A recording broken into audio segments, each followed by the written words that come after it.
Chapter 6. An Angry Husband Can Kill. On Monday morning, Andy was at private. Jack had something to tell him.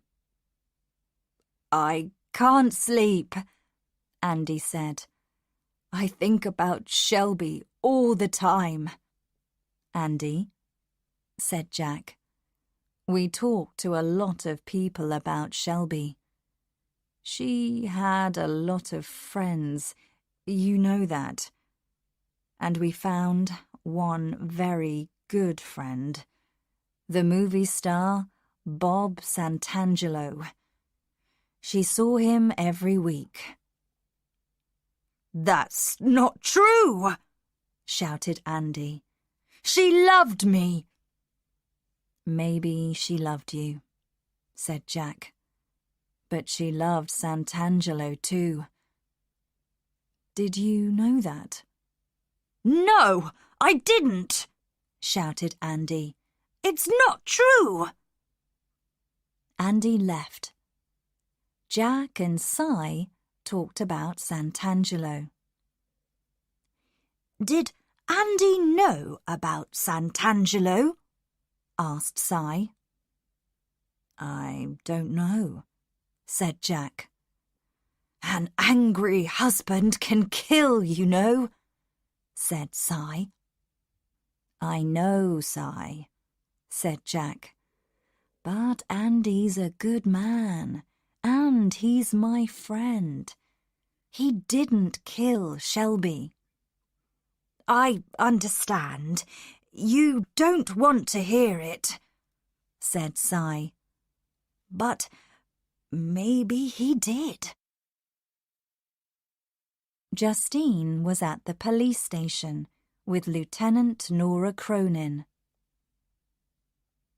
"I looked on the internet," said Justine. "But can you tell me more about Wendy Borman?" "One thing isn't on the internet," said Nora.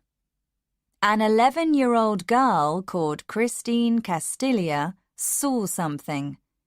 She and her mother were in a coffee shop on Melrose Avenue. Christine saw two boys push Wendy into a van.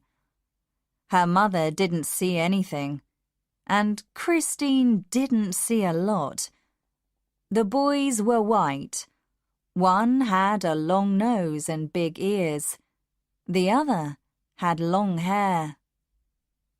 "But Christine is 16 now," said Justine. "We need to talk to her again."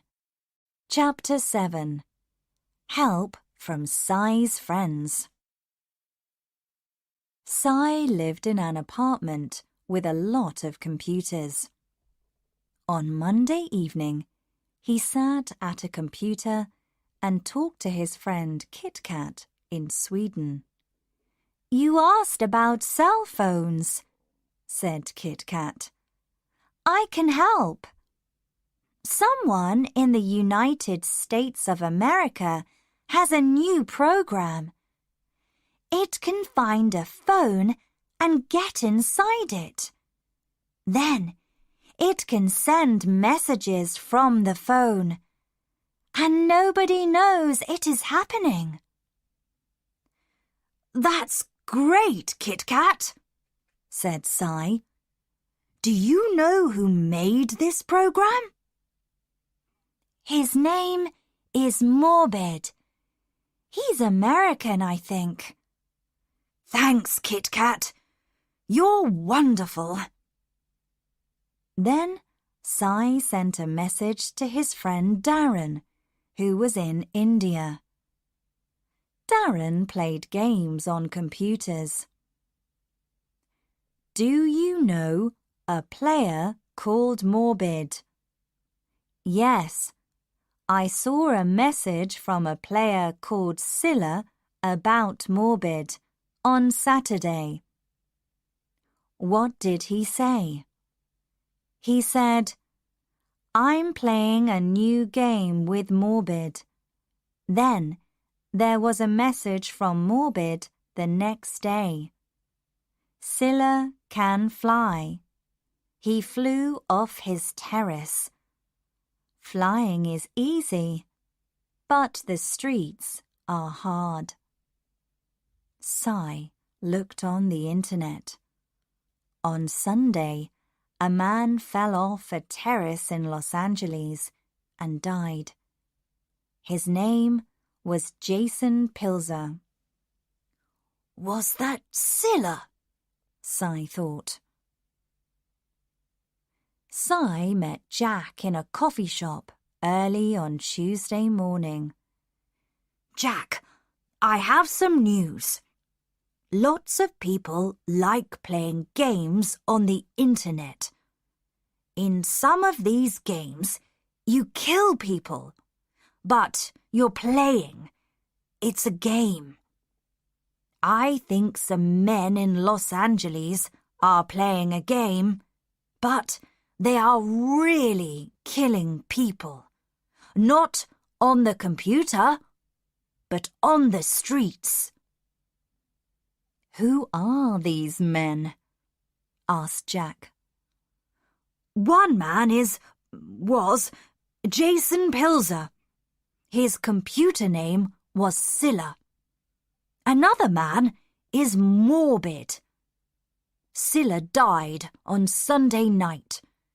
The police say he fell off his terrace. But maybe someone pushed him. Let's go to his apartment, said Jack. Jack and Cy met Nora at the apartment building, and they went up together. There was not anything interesting in the living room, but in the bedroom were a laptop and a cell phone. I'll take the computer back to Mobot, said Cy. But I'll look at the phone now. He started to read the text messages. Jack, look at this. Cy gave the phone to Jack. It's tonight, Scylla. You're the killer. Steam Cleaner. It's from Steam Cleaner, said Jack. He's working in a group.